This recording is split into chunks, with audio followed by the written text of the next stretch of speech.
Fashion has a dirty secret. It doesn't just follow culture, it programs it. One hemline can change how women move. One silhouette can change what luxury means. One designer can make an entire generation crave a look they didn't even know they needed. And if we're talking about the three most influential fashion designers of all time, there are three names that keep returning like a prophecy: Coco Chanel, Christian Dior, and Karl Lagerfeld. Not because they were simply talented, but because each of them didn't just design clothes, they rewired the rules. Coco Chanel made rebellion look elegant. She stripped away stiffness, made simplicity feel expensive, and helped define the modern idea of effortless chic, so iconic that the little black dress became a worldwide uniform in fashion history storytelling. Christian Dior didn't create a trend, he created a before and after.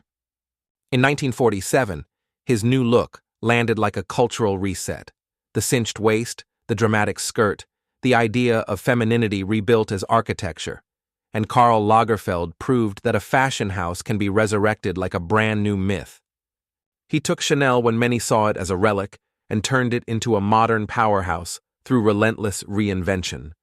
This video isn't a museum tour. It's a power story.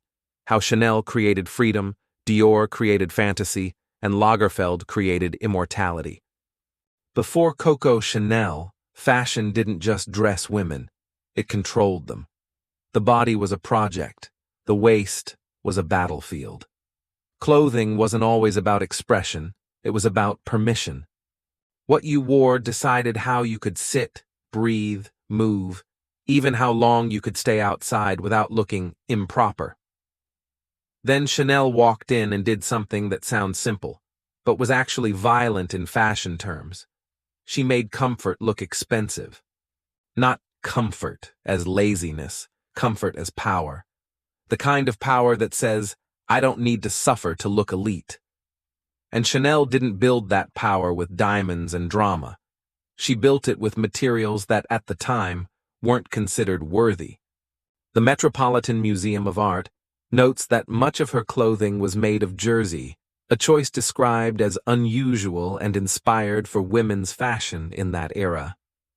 Chanel's own brand history also emphasizes how she took humble jersey knit and turned it into a privileged material, breaking boundaries between masculine and feminine codes. That detail matters because it reveals her real genius. Chanel didn't just design garments, she hijacked class signals. She took what looked ordinary and made it feel aristocratic. She stripped away excess and turned simplicity into status. That's why her influence still lives today. She didn't create a trend, she created a language. And then comes the Chanel move that became a cultural weapon, the idea that black could be universal, elegant, modern, not just for mourning. In 1926, the little black dress entered fashion mythology, and Vogue's later reflections repeatedly point back to Chanel's role in introducing the LBD as a foundational modern staple. Whether people remember the exact quote or not, the concept stuck because it's pure Chanel logic. One clean silhouette, endlessly wearable, instantly powerful. Here's the part that makes her influence feel almost unfair. Chanel didn't only change what women wore, she changed what women were allowed to be while wearing it. Her early sportswear and jersey separates were described in a Met Arts and Culture essay as liberating women from rigid conventions and fostering self-reliance and self-expression. That's not just fashion commentary. That's social engineering through fabric. So when we call Chanel one of the most influential designers of all time, it's not because she made pretty things. It's because she created a new idea of femininity, not decorative, not fragile, but mobile, modern, in control. And here's the twist that makes Chanel's story even more powerful in hindsight. Chanel didn't sell freedom like a slogan. She sold it like a whisper, and whispers spread faster than speeches when they make people feel elite. That's why her codes survived wars, trends, and generations. Tweed, clean lines, the confidence of not trying too hard. Chanel made Effortless, the most expensive look in the room. But now we have to flip the energy completely.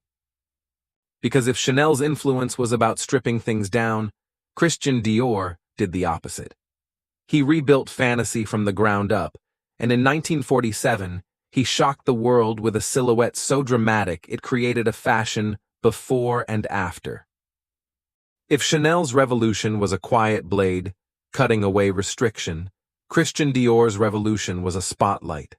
Loud, sculpted, unapologetically dramatic. Because in 1947, Dior didn't just release a collection.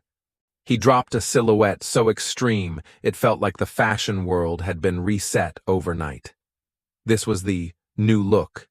Tight waist, structured shoulders, and skirts that didn't simply hang, they bloomed. The kind of shape that makes you understand fashion isn't only clothing. It's architecture for the body. The Metropolitan Museum of Art's Christian Dior The New Look story highlights how Dior's 1947 debut became a defining moment, with iconic pieces like the bar suit symbolizing that new silhouette. And here's why Dior's influence is so controversial and so powerful. He arrived right after World War II, when fabric had been rationed, simplicity was survival, and the world was still bruised. Then Dior came in with volume, with luxury, with the message that femininity could be grand again. To some people it looked like magic. To others it looked like backlash, like a return to women as decoration. That conflict is exactly what made Dior immortal. His work wasn't just admired, it was argued over. And in fashion, argument is gasoline. The new look created a global ripple effect because it redefined what luxury meant at the time. It wasn't minimal rebellion like Chanel. It was fantasy restored. A silhouette that demanded space, demanded attention, demanded a second glance. Suddenly, designers everywhere were reacting, copying, resisting, reworking. When the whole industry has to respond to you, you're not just influential, you're gravitational. And Dior didn't only change dresses, he changed the business of fashion houses. He helped cement the modern model of the couture house as a dream factory, where one signature silhouette can become a brand identity so strong it outlives the founder.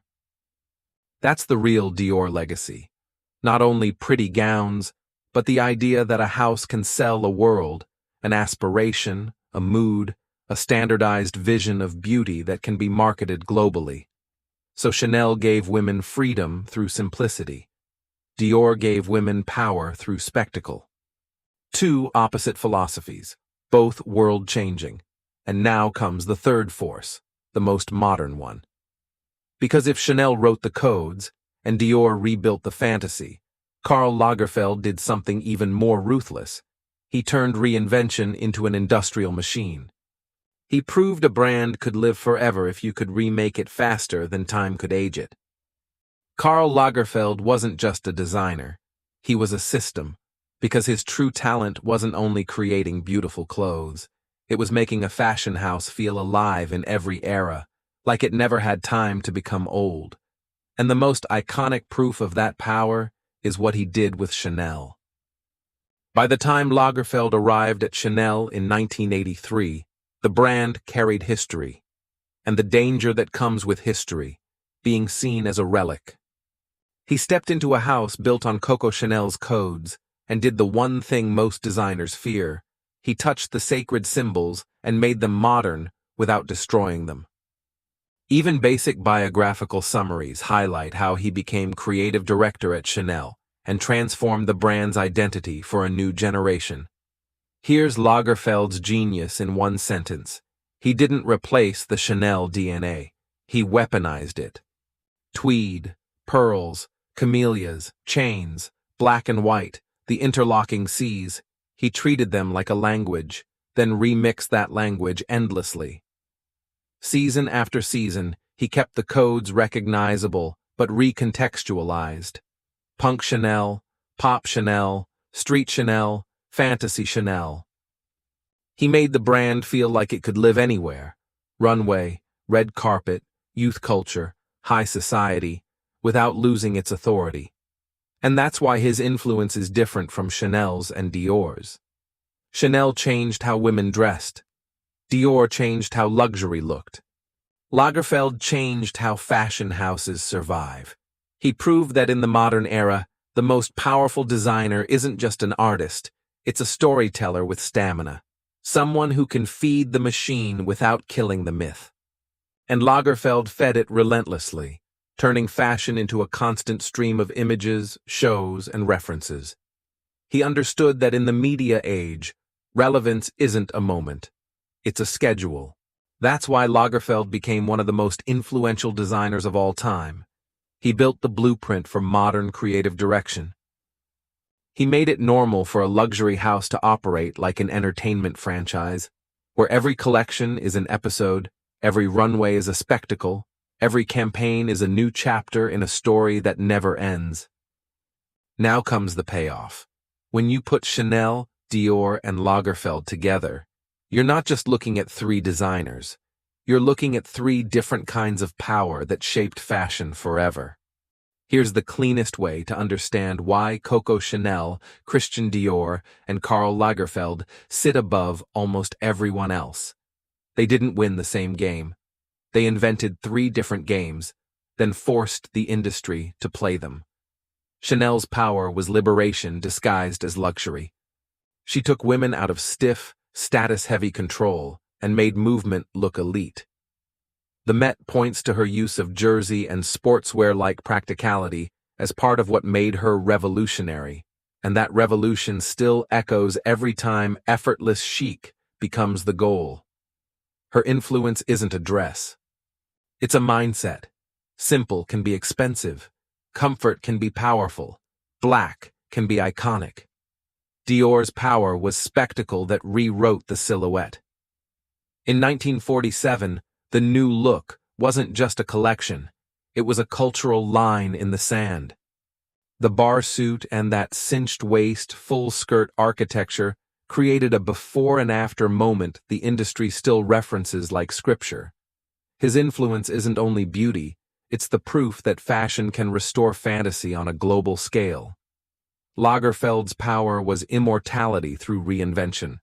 He showed that a house isn't a museum. It's a living machine. By modernizing Chanel's codes without killing them, he created the blueprint for contemporary creative direction. Remix the DNA, dominate the image economy, stay relevant forever.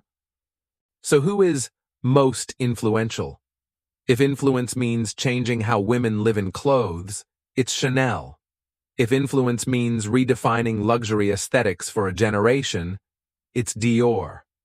If influence means teaching brands how to survive time itself, it's Lagerfeld. And the most dramatic truth is this: modern fashion is basically the aftermath of their decisions. Every minimalist, quiet luxury moment has Chanel in its bones.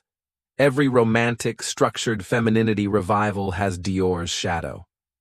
Every brand relaunch, rebrand, and new era strategy has Lagerfeld's fingerprints. Now let's close this like a fashion myth should end, with a final line that feels like a spell. So when people say fashion changes, they usually mean hemlines and colors. But Chanel, Dior, and Lagerfeld prove the real truth. Fashion changes when someone changes what the world desires. Chanel made freedom look rich. Dior made fantasy feel necessary. Lagerfeld made reinvention feel endless. And that's why their influence is permanent. They didn't just design clothes for a season, they designed rules that the industry still obeys. Now I want your verdict. If you could keep only one legacy, who are you choosing? Coco Chanel, Christian Dior, or Karl Lagerfeld? And what is the single most iconic thing they gave fashion? Like the video, subscribe, and tell me what you want next.